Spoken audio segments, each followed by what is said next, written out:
শোনো না, তুমি না আমাকে বলছিলে আমাকে রেখে কখনো যাবা না। দেখো সাইমন, আমি তোমার সাথে থাকতে পারবো না। তখন যখন বলছিলাম ওইটার ব্যাপার অন্য ছিল, আর এখনকার ব্যাপার অন্য রকম। আমি দুর্জয়ের সাথে থাকবো, আমি দুর্জয়ের কাছে গেলাম। শোনো, লাস্ট একবারের জন্য বলো। তুমি আমাকে যে কথাটা বলতে না সবসময়, ওই কথাটা লাস্ট একবার বলো। আমি জাস্ট ফোনে রেকর্ড করবো, আমি নিজে নিজে শুনবো, আবার নিজের আত্মাকে একটু শান্তি দিব। হ্যাঁ, একবারের জন্য বলো। শোনো সাইমন, আমি তোমাকে ছেড়ে কখনো যাবো না, আমি সবসময় তোমার পাশে থাকবো। জান, আমি তোমার কথা দিতেছি, আমি তোমার ছেড়ে কখনো কোথাও যাবো না। দুর্জয়, আমি সবসময় তোমার পাশে থাকবো। সত্যি তো? হ্যাঁ জান, সত্যি। ভাই কি কইছে শুনছেন না? সেম কথাটা আপনার আমি আবার শুনি।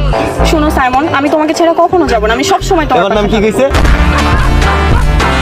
সাইমন।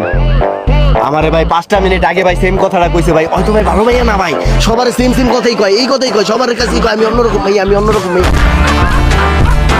কি হচ্ছে তুমি সবার লগে ভাই এই কাজটাই করে? তোমার এখন কি করা উচিত? সব পোলার সেম পাইছো? ব্রেকআপ করে দেন ভাই। ব্রেকআপ করলে চল লগে থাক। আমার ছাড়া কোনো option নাই।